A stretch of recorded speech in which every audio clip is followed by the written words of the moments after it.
안녕하세요. 옛이야기입니다. 오늘도 와주셔서 감사합니다.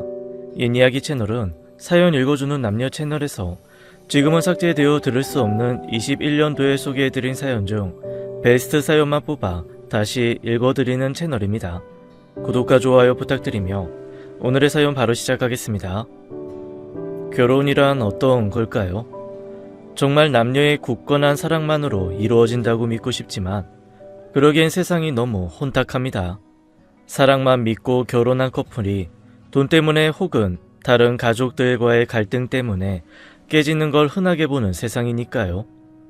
저의 첫 결혼은 안타깝게도 파국으로 끝났습니다. 첫사랑이었고 그 남자 없이는 아무것도 할 수 없을 것이라 믿고 결혼했지만 현실은 사랑만으로 살 수 없는 것이었어요. 제 첫 남편은 좋은 사람이었지만 좋은 사회인은 아니었습니다. 학교도 좋은 곳을 나왔고 똑똑하기까지 했지만 사회생활을 잘하는 편의 사람은 아니었어요. 대학 때는 그러지 않았죠. 불의를 보면 못 참고 리더십도 탁월해 과대표 일도 하면서 후배들의 복지를 위해 학교와 싸워주었죠. 공과금이나 각종 비용 충고에 있어 학교의 불합리한 정책에 맞서주는 과대표니 당연히 인기도 높았어요. 그를 쫓아다니는 팬클럽 같은 여자 후배들이 한 트럭은 됐었거든요. 솔직히 저도 그 중에 하나였고요. 어떻게든 그 선배의 눈에 띄려고 그가 운영하는 학회에 나가도 보고 별로 관심도 없던 어려운 사회과학 서적도 보곤 했으니까요. 그 노력 덕분인지 선배도 나에게 호감을 느꼈고 우린 대학을 졸업하자마자 결혼을 했어요. 선배가 저보다 3살 많았지만 군대를 다녀와 같이 졸업을 하게 됐었거든요. 누구나 그렇듯 우리의 신혼은 희망으로 가득 찼어요. 저는 TV에 광고로 자주 나오는 인터넷 쇼핑몰 MD로 들어갔고 전 남편은 케이블 방송국의 PD로 입사를 했었죠. 그런데 남편이 회사 생활을 시작하자마자 적응을 못하는 거예요. 자신을 신입이라 깔보고 잔심부름이나 시키는 선배들을 참지 못했던 거죠. 비록 학교지만 나름 리더로 보냈던 그의 입장에서는 선배들의 사소한 갑질들도 견디기 힘들었었나 봐요. 결국 1년도 안 되어 직장을 그만둬버리고 말더군요. 그리고는 이리저리 새 직장을 알아보고 몇몇 회사에는 입사를 하기도 했지만 들어가는 족족 그곳에 있는 사람들과 마찰을 일으키고는 얼마 후 퇴사를 하고 말았어요. 한동안 이야 제가 돈을 벌고 있고 똑똑한 남자이니 자기 앞가림은 곧 다시 하겠지 하며 지냈지만 이건 아닌 것 같아 남편에게 말했어요. 사회생활 초년병이 자기 할 말 다 하고 살 수 없잖아. 좀 모나지 않게 둥글둥글하게 지내봐. 선배들한테 먼저 친하게도 굴고. 전 남편은 제 말에 자기도 그러려고 노력 중이라고 했습니다. 하지만 그는 세상에 대한 불만이 기본적으로 큰 남자였어요. 때를 잘못 만난 혁명가 같은 사람이었던 거죠. 결국 취업의 길을 포기한 남편은 공무원 시험 공부를 시작하더군요. 잘 생각했다고 말해줬어요. 적어도 공무원은 일반 기업에 비해서는 훨씬 신분의 안전성이 보장되는 직업이니까요. 회사에서 트러블이 있다고 해도 함부로 자르거나 할 수 있는 구조도 아니고요. 머리가 좋고 똑똑한 사람이니까 1, 2년 준비하면 충분히 가능할 것으로 생각했습니다. 하지만 그 사람은 생계를 팽개치고 공부만 할 수는 없다고 하더라고요. 30이 다 된 가장이 적어도 가족 밥값은 벌어와야 한다고 그래야 체면이 선다며 저녁에 대리기사 일을 하더군요. 대인관계도 썩 좋지 않은 사람이 매일 술 취한 사람들을 데려다주는 일을 할 수 있겠냐며 말렸지만 오히려 그래서 자기 마음 다스릴 수 있는 시간이라 생각한다며 그 일을 시작하더군요. 험하고 힘든 일이라 금방 그만둘 줄 알았는데 몇 달간 정말 열심히 그 힘든 일을 하더라고요. 일반 회사 다닐 때만큼 수입이 좋을 리 없지만 그래도 살림의 보탬 정도는 되는 돈도 벌었기에 저도 장하다고 해줬습니다. 하지만 그게 그렇게 큰 불행으로 돌아올 줄은 정말 몰랐습니다. 1년쯤 지나 공무원 시험을 본 후 그는 들떠 있었어요. 아무래도 합격한 것 같다고. 그러면서도 밤이 되면 대리기사 일을 나갔어요. 그러던 어느 날 대리기사 일을 나간 그는 불귀의 객이 되어 제 곁으로 영원히 돌아오지 않았습니다. 경찰이 전한 제 남편의 사고 소식은 이랬습니다. 남편이 코를 박고 강남의 한 단란주점에서 중년의 손님을 태웠답니다. 그렇게 손님을 댁으로 모셔다 드리던 중 신호 대기가 있었는데 갑자기 뒷좌석에 앉아있던 만취 고객이 차에서 내려 도로로 뛰어들었다는 거예요. 평소 사람을 돕는 일에 항상 앞장섰던 남편은 손님이 위험에 처할까봐 앞뒤 안 가리고 뛰어들어 중년의 그 고객을 도로 밖으로 밀어냈지만 막상 자신은 달려오는 화물차에 치여 그 자리에서 사망하고 말았다더군요. 너무도 갑작스러운 남편의 죽음에 넋놓고 몇 달을 지낼 수밖에 없었습니다. 왜 나에게, 그리고 그이에게 이런 불행이 찾아왔는지 하늘의 원망도 했지만 이미 돌이킬 수 없는 일이 되고 말았죠. 그렇게 스스로 죄인처럼 몇 달을 지나자 시어머니가 찾아왔습니다. 우리 아들은 잊어라. 제사도 지낼 거 없고 아들 묘에도 오지 마라. 이제 우리는 남이다. 그래야 너도 살고 나도 산다. 시어머니는 절 자신의 가족에서 지으셨습니다. 제가 평생 자기 아들만 생각하는 걸 바라지 않지만 사람 마음이 어디 그러냐며 내가 혹시 다른 남자를 만나거나 한다는 소식을 들리면 그건 그거대로 너무 힘든 것 같다고 아예 이렇게 미리 가족 관계를 정리하는 것이 서로에게 좋다며 그렇게 하자는 겁니다. 그러더니 정말 제가 미련 때문에 지니고 있던 그와의 결혼 앨범을 비롯한 추억의 물건들을 전부 시어머니가 가져가 태워버리시더군요. 시어머니의 그런 행동이 너무 야속하기도 했지만 한편으로는 그리 하시는 마음을 너무나 잘 알기에 어머니 말씀대로 따르기로 했습니다. 그렇게 마음을 정리하니 다시 사라지기 시작하더군요. 일단은 사는 게 중요했습니다. 회사 일도 더 열심히 했고요. 그래야 남편을 잊을 수 있을 것 같았으니까요. 그렇게 5년이 지나고 나서야 겨우 1년 남짓 살았던 남편을 마음속에서 지울 수 있었던 것 같아요. 그리고도 따로 남자를 만나거나 할 생각은 들지 않더군요. 그렇게 살고 있으니 부모님이 걱정을 시작하더군요. 아무래도 요새 시대가 바뀌었다고 해도 계속 혼자 살 수는 없는 거 아니냐고, 나이가 들어가는데 아이도 낳아야 하지 않겠냐고. 처음엔 그런 말을 꺼내시면 제가 노골적으로 불만을 나타내니 그냥 참고 넘어가던 부모님도 제 나이가 30이 넘어가자 굽히시지 않더군요.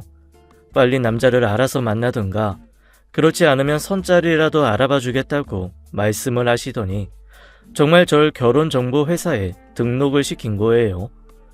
부모님의 성화도 있고 저도 아이만은 갖고 싶다는 욕심도 있었기에 못 이기는 척하고 결혼정보회사의 플래너를 일단 만나게 됐습니다. 그때 전 제가 재혼하는 사람 중에서는 레벨 점수가 높다는 걸 처음 알았어요. 일단 아이가 없는 것도 가산점이 있었고 이혼이 아니라 사별인 것도 유리하다고 하더군요.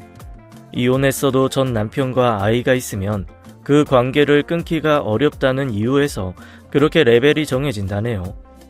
거기다 제가 다니는 쇼핑몰도 대기업은 아니지만 상장사인데다 나이와 외모도 가산점이 있어 최상위 등급을 줄 수 있다며 반드시 좋은 분을 만나게 해준다고 하더군요. 아무튼 전 그곳에서 소개시켜주는 몇 분을 만났고 그러던 중 한 번의 이혼 경력이 있는 지금의 남편을 만나게 되었습니다. 첫인상은 참 깔끔한 사업가였어요. 자동차 부품 사업을 하는데 국내 대형 자동차 회사의 모든 부품을 납품할 정도로 탄탄한 회사더군요. 본인이 시작한 회사는 아니고 그분 아버지가 일군 회사였는데 얼마 전 부친이 돌아가신 후 유학을 그만두고 직접 회사를 맡게 됐다고 했습니다. 뭐 부자라는 걸 빼고도 사람으로서도 괜찮아 보였어요. 일단 시원시원한 편이면서도 여자에 대한 배려도 없지 않았습니다. 어디를 가던 무엇을 먹던 항상 제 의사를 존중했고 구김살이 없었어요. 돈이 다림이야.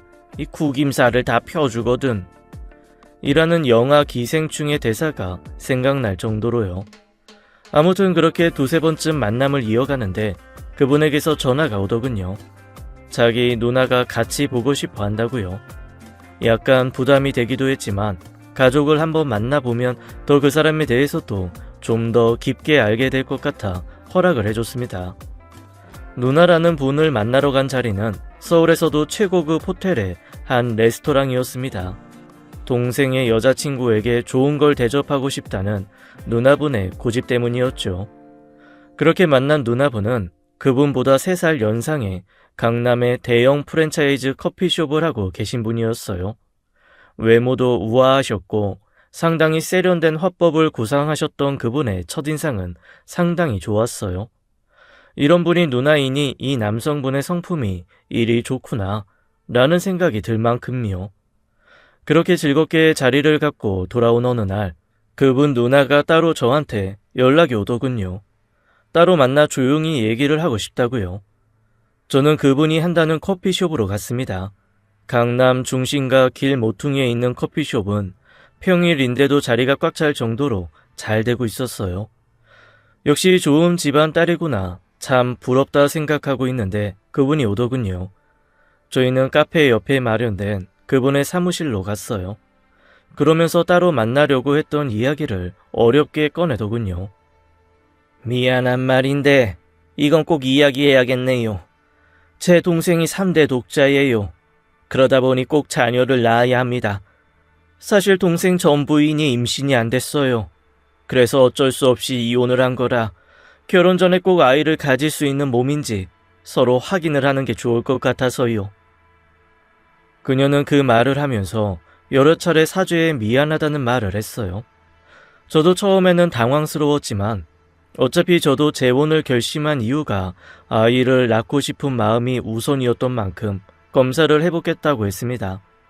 물론 그이도 같이 검진을 받았습니다. 다행히도 의사는 두 사람이 아이를 갖는데 의학적인 문제는 없다고 하더군요. 그 사실을 저희가 그분 누나에게 알려주자 자기 일처럼 기뻐하더라고요. 잘 됐어요. 바로 상견례 하시죠. 그 후 저희 부모님과 그쪽 어머님의 상견례가 있었습니다. 어머님도 그때 처음 뵈었지만 곱고 편한 분이라는 생각이 들더군요. 저희는 양가 가족들만 참석한 스몰 웨딩을 하게 됐어요. 두 사람 다 전에 결혼식을 올렸던 적도 있기에 아무래도 크게 결혼식을 올리는 건 부담스럽기도 했거든요. 결혼식에 참석한 그이의 누나, 아니 이제 시누이께서도 제게 말하더군요. 우리 동생 착해요. 잘 좀 이끌어줘요. 살림집은 시댁 근처에 있는 아파트를 한 채 마련했습니다. 남편이 아버지가 돌아가신 후 어머니가 홀로 계셔 멀리 있기가 그렇다고 이야기하기에 제가 먼저 시댁으로 들어가자고 했지만 꼭 그럴 필요까지는 없다고 하며 나중에 혹시 어머니가 크게 아프거나 하면 그때 생각해보자고 말하더군요. 시누이도 그러라고 하셨고요.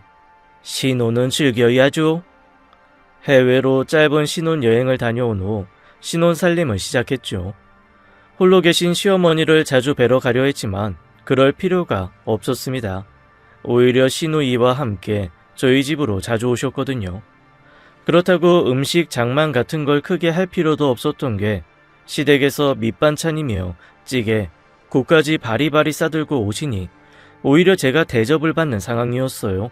남편에게 부담스러우니 음식 싸오지 마시라고 말씀드리라고 했지만 오히려 남편은 대수롭지 않게 생각하더군요. 뭐 어때? 하긴 남편 입장에서는 제가 만들어주는 음식보다는 어머님과 누이가 평생 만들어주신 음식이 더 맞을 수도 있겠다 싶었어요. 물론 제 입맛에도 잘 맞을 만큼 두 분의 음식 솜씨가 좋기도 했고요. 조금 민망한 건 해오시는 음식 대부분이 남편과 제 스테미라를 위한 음식들이 많았어요. 이거 갯벌장어야. 그냥 민물장어보다 훨씬 스테미노에 좋아. 꼬리는 동생이 먹고 힘내야지, 응? 그렇게 노골적으로 얘기하실 때마다 몸둘 바를 모르겠더라고요. 하지만 남편은 그런 시누이의 얘기를 들으면서도 누나가 내미는 장어꼬리를 넙죽 받아먹는 거 있죠. 그리고 그런 날이면 정말 절 뜨겁게 몰아붙였어요. 저도 그런 남편과 보내는 깊은 밤이 나쁘지만은 않았습니다. 그렇게 장어 같은 스테미너 음식들 때문인지 결혼한 지 3개월 만에 아이가 들어섰어요. 병원에서 처음 초음파 사진을 뜬 새 생명을 보고 얼마나 울컥하던지요. 처음 입덧을 시작하자마자 시어머니와 시누이가 말하더군요. 회사를 그만두는 게 어떻겠냐고. 너무 급작스러운 이야기라 어떻게 대답을 해야 할지 모르겠더라고요. 전 한 번도 제 일을 그만둘 생각이 없었거든요. 하지만 평소와 다르게 시어머니와 시누이의 생각이 완강하더라고요. 힘들게 생긴 아이에게 이상이 생기면 안 된다면서. 일 쉬다 아이를 낳고 조금 크고 나면 차라리 쇼핑몰을 차려 사업을 하도록 도와줄 테니까 일단은 그만두라는 겁니다. 잠시 고민했지만 입덧은 점점 심해지고 어지러움증도 생겨 업무에 집중도 못해 동료들에게 피해를 주는 것 같아 결국 회사에 사표를 쓰고 말았습니다. 그 후 집에 있는 동안 모든 살림은 시누이와 어머님이 도맡아 해주시다시피 하고 전 아이의 태교에만 집중했습니다. 그렇게 노심초사하며 9개월이 흘렀고 온 가족이 그렇게 바라던 아이가 출생했습니다. 김씨 가문의 장손 4대 독자가 드디어 태어난 거죠. 시누이는 그 선물로 절 당시 최고의 유명한 산후조리원으로 보내줬어요. 산후요가, 디톡스 음식 같은 여러 프로그램이 있었는데 그 프로그램들 대부분이 아이들에게 좋은 모유를 공급하기 위한 방법이더군요. 저 역시 제 모유로 아이를 키우고 싶었기에 정말 열심히 프로그램을 따랐습니다. 다행히 제 모유는 잘 나왔고 아이도 우량아로 성장해 가더군요. 그렇게 육아에만 전념한 기간이 1년쯤 지났을까요? 그만 또 다시 덜컥 임신을 하고 말았습니다. 둘째 계획을 제대로 세운 건 아니었어요. 시어머니가 아이를 보고 싶어 한다면서 시누이가 데리고 가더니 그날은 자기가 데리고 자겠다는 겁니다. 그래서 그러라고 했죠. 사실 육아라는 게 보통 힘든 게 아니잖아요. 거기다 이제 모유 수유도 끝난 마당이니 하루 정도는 저도 좀 쉬고 싶더라고요. 그렇게 집에 남편과 저 둘만 있게 된 게 얼마만인지 둘이 오붓하게 와인도 한잔하고 나니 분위기가 무흐해진 거죠. 사실 전 아이 젖을 때면 바로 놓았던 제 일을 시작하려고 했어요. 회사에서도 아직 저를 필요로 하는지 복직에 긍정적인 이야기가 오가기도 했고요. 하지만 하늘이 또 이렇게 둘째를 주셨으니 따라야겠다고 생각했죠. 전 다시 임산부가 되었어요. 아무래도 첫 아이 때에 비하면 훨씬 수월하더군요. 요령도 많이 생겼고 제가 조금 힘들어하거나 하면 시누이가 아이를 돌봐준다며 데려가기도 했거든요. 아무튼 첫 아이와 똑같은 산후조리원에서 아이를 낳고 역시 모유 수유로 둘째 아이를 돌까지 키워냈어요. 그런데 그 사이 남편의 표정이 점점 어두워지는 게 느껴졌어요. 경영하던 회사 상황이 점점 안 좋아지고 있었던 거죠. 아버님이 물려준 사업만으로 성이 차지 않았던 남편이 따로 자동차 병행 수익과 렌트카 사업을 시작한 게 화근이었던 것 같아요. 생각보다 실적은 오르지 않고 무리한 확장 때문에 받은 대출을 갚지 못해 사채까지 써야 할 정도였으니까요. 생각보다 상황은 심각했고 저에게까지도 사채업자의 전화가 걸려오기 시작했어요. 그때 남편이 말하더군요. 아무래도 회사 넘어갈 것 같아. 그렇게 되면 이 집조차 빼앗길 수 있어. 그럼 어떻게 해야 해요? 현 상황에서 집이랑 다른 재산이라도 좀 건지려면 이혼이라도 하는 수밖에 없어. 이혼이라니 말도 안 돼요. 어린 재석이 재민이 어떻게 하라고요? 누가 진짜로 이혼하재? 그냥 위장으로 이혼하자는 거야. 아이 키울 집은 지켜야 하잖아. 정말 그 방법밖에 없냐고 남편에게 되물었지만 현실적으로 그 방법이 그나마 재산을 지키는 가장 좋은 방법이라고 하더군요. 결국 남편 회사의 고문 변호사가 시키는 대로 집과 위자료와 재산 분할을 하는 조건으로 합의 이혼을 해줬어요. 제 이름으로 된 집과 예금 등은 남편이 파산을 하더라도 건드릴 수 없으니까요. 두 아이의 양육권과 친권은 남편 쪽으로 해줬고요. 사실 진짜 이혼이 아니니 이런 것까지 해야 하나 싶었지만 법률이 정해둔 것이니 해야 했지요. 더구나 남편 집안이 워낙 손이 귀하다 보니 시어머니가 서류상이라도 친권이나 양육권을 포기하는 건 안 된다고 하셔서 그 뜻을 따라드렸고요. 결국 위장 이혼을 한 얼마 후 남편은 회사를 정리하고 파산 신청을 했습니다. 그때 저희는 말이 이혼이지 한 집에 살았고요. 그런데 파산 신청을 하고 나니 남편의 채권자들이 저희의 이혼이 위장 이혼이 아닌지 들여다보기 시작했어요. 갑자기 불쑥 저희 집 앞에 나타나지를 않나, 전화를 하지 않나, 그러다 한 번은 함께 있는 모습을 집 앞에서 들키기도 했습니다. 아이 때문에 잠시 만난 거라 둘러대기는 했지만 채권자들은 믿지 않는 눈치였어요. 당신들 진짜 이혼한 거 아니고 가짜 이혼이면 그냥 못 넘어가? 라며 경고까지 하더군요. 이대로는 위험해서 안 되겠어. 내가 아이들을 데리고 어머니 집에 가 있을게. 왜 아이까지? 양육권, 친권 다 내 이름으로 되어 있잖아.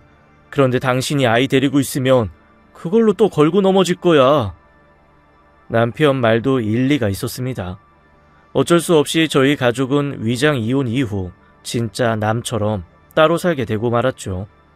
남편은 채권자들이 잠잠해질 때까지 잠시만 이러자고 했고 저도 그 정도는 감내하기로 했습니다. 아이들은 시어머니와 시누이가 돌봐주기로 했고요. 전 그렇게 팔자도 기구한 이혼녀 코스프레를 해야만 했습니다. 남편과 아이는 한 달에 한 번 정도 시댁에서 상봉하는 수준이었고요. 그렇게 몇 달이 흐르자 아이들이 벌써 절 낯설어 하더군요. 나 엄마야.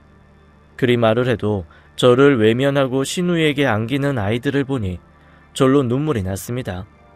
당장에 위장 이혼이고 뭐고 다 때려치우고 아이들과 같이 살고 싶더군요.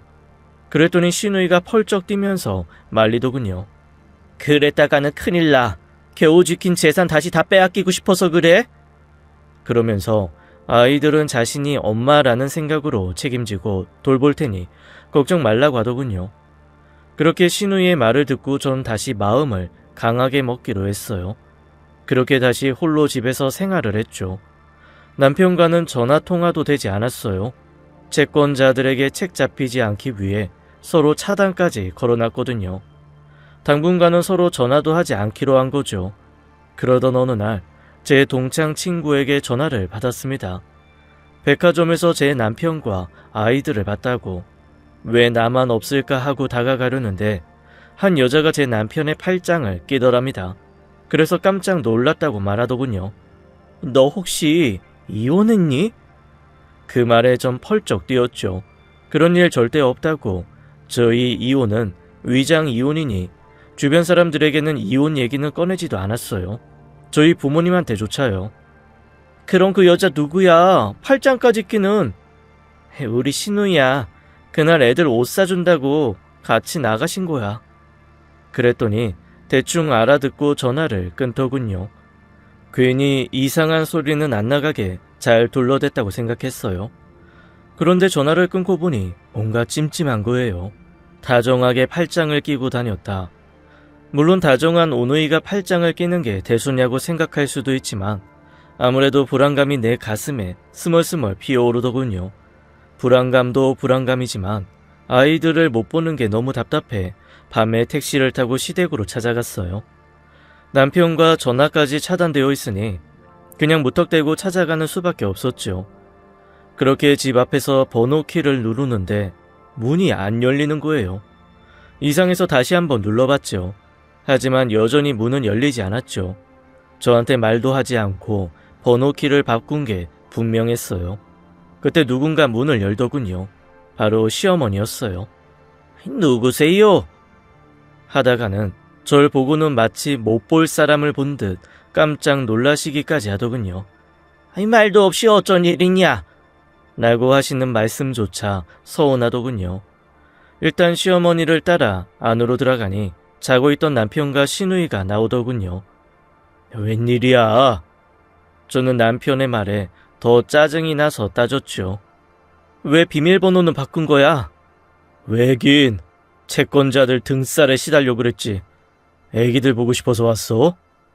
남편의 그 말에 일단 다른 짜증은 적고 아이를 봐야겠더군요. 남편의 안내로 새로 꾸민 아이들 방을 보러 갔어요. 늦은 시간이라 아이들은 모두 새록새록 잠들어 있었죠. 엄마인 내가 얼마나 자기들을 보고 싶어하며 힘들어 했는지를 알 리가 없는 아이들은 너무나 평화로워 보였고 그런 모습에 더 울컥한 난 눈물을 글썽였죠. 하지만 자는 아이들을 깨울 수 없기에 그저 조용히 쓰다듬어 주기만 했죠. 그런 모습이 안 되어 보였는지 남편이 그러더군요.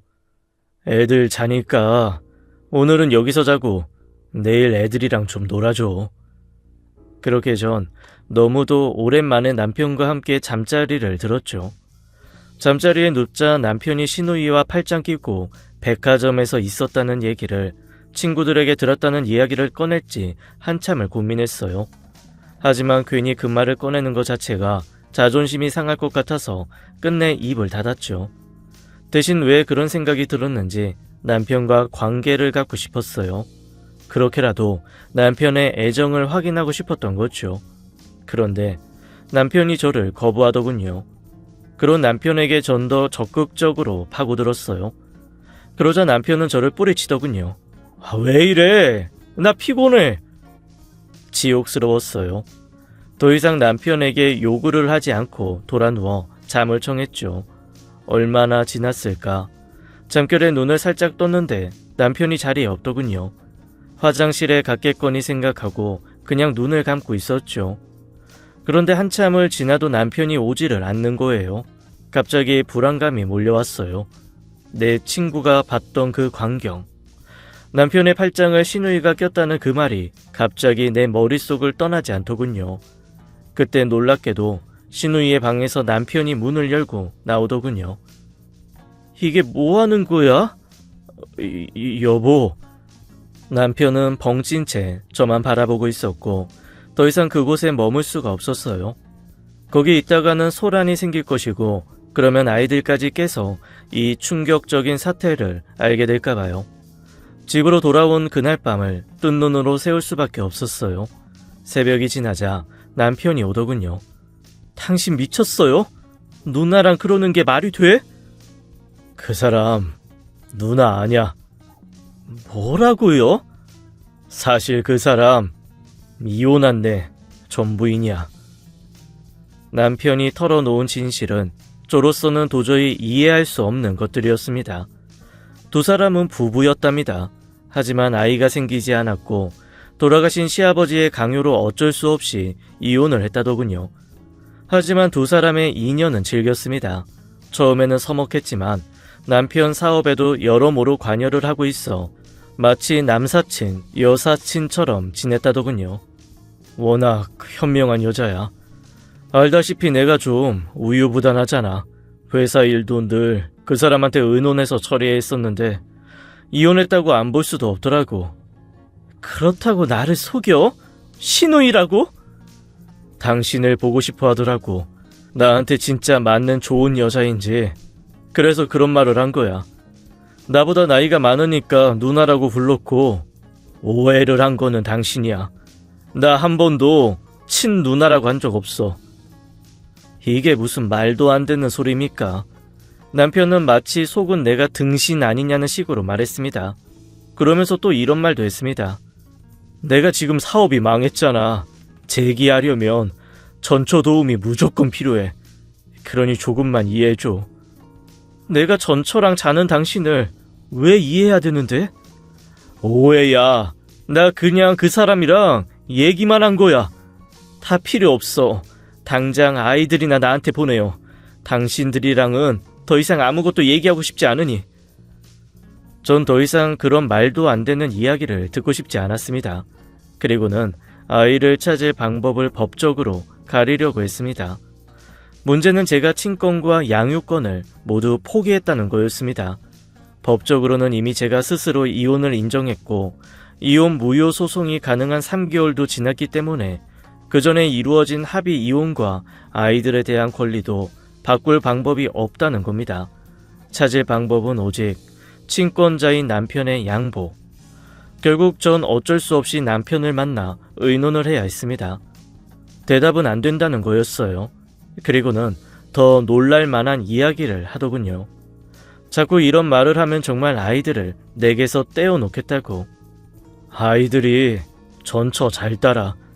당신 없이도 아무 걱정 없다고. 지금 나 협박하는 거예요? 사실이 그렇다고. 그러니까 이상한 생각하지 말고 조금만 기다려. 파산 문제만 정리되면 다시 당신하고 합칠 거야. 남편은 아직도 이 이혼은 위장이혼이며 시간만 지나면 다시 혼인신고를 하겠다고 했습니다. 당연히 그의 말을 믿을 수 없는 전 법적으로 해결할 다른 방법이 없는지 변호사들을 만나봤지만 별 소용이 없었습니다. 현재 상황에서는 제가 유리한 게 하나도 없는 겁니다. 정말 미치겠더군요. 일단 무슨 수를 쓰던 아이를 찾아와야겠다는 생각뿐입니다. 남편이 집에 없을 때를 기다렸습니다. 오후 2시, 그 시간이면 항상 시어머니는 낮잠을 주무세요. 그때 아이들을 몰래 데리고 나올 생각으로 현관문 비밀번호를 눌렀습니다. 다행히도 문 번호를 다시 또 바꾸지는 않았더군요. 조심조심 안으로 들어가 아이 하나를 업고 다른 하나는 유모차에 태워 집 밖으로 나왔습니다. 그리고 주차장에서 아이들을 차에 태우려는데 남편의 전처와 마주치게 되었습니다. 아이들은 전처를 보자 방긋거리며 달려가려는 듯 손을 내밀더군요. 그 모습을 보니 전 또다시 눈물이 울컥하더군요. 잠시 당황한 듯 나를 보던 그녀가 조용히 말했습니다. 데리고 가세요. 네? 당신 아이잖아요. 당신이 키워야죠. 그리고는 조용히 고개를 돌리더군요. 전 그 말을 뒤로 돌아보지도 않고 아이를 데리고 친정집으로 왔습니다. 그 후로는 정말 노심초사 걱정 속에 보냈습니다. 남편이 다시 아이를 데리고 간다면 법적으로는 막을 방법도 없는 상황이었고요. 몇 차례 남편의 전화가 왔지만 받지를 않았습니다. 아마 집으로 왔다가 제가 없으니 전화를 한 듯 했습니다. 다행히도 친정집까지는 찾아오지 않더군요. 그렇게 며칠을 불안 속에 지내고 있는데 시누이가 만나자고 연락이 오더군요. 전에 날 보내준 걸로 봐서 오히려 이 여자랑 이야기를 해보는 게 좋겠다는 생각에 그녀를 만났습니다. 먼저 그녀는 그날 밤 아무 일도 없었다는 이야기를 했습니다.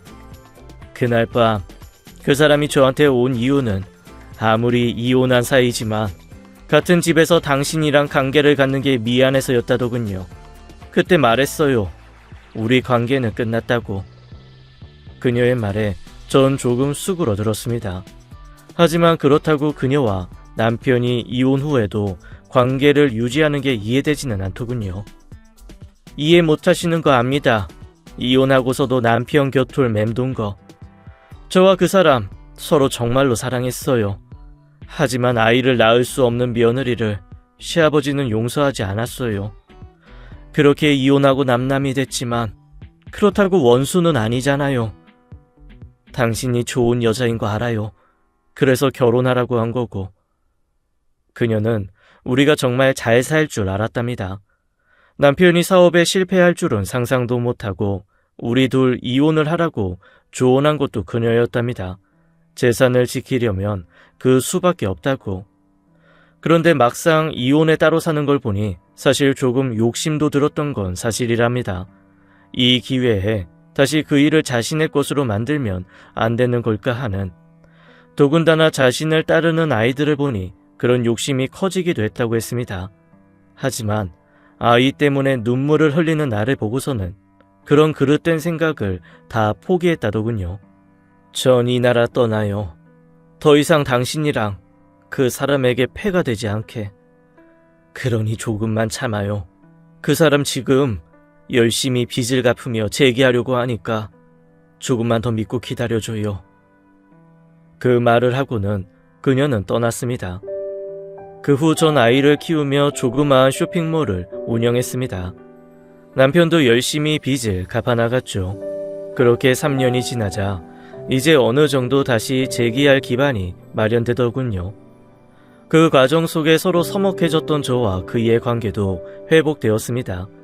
이제 다음 주에는 저희의 혼인신고를 할 예정입니다. 같은 남자와 2번의 혼인신고 말입니다. 그이한테 물어봤습니다. 전부인 소식은 아냐고. 모른다고 하더군요. 아니, 알고 있는데 숨겨도 괜찮습니다. 이 남자의 진심을 이제 확신하기 때문이죠. 그녀에게도 좋은 미래가 있길 바랍니다. 아이가 없이도 상관없는 좋은 사람을 만나 행복한 새 출발을 하길 바라며 이만 줄이겠습니다. 지금까지 옛이야기였습니다. 끝까지 함께 해주신 여러분 감사드리며 저희는 다음 사연으로 돌아올게요. 감사합니다.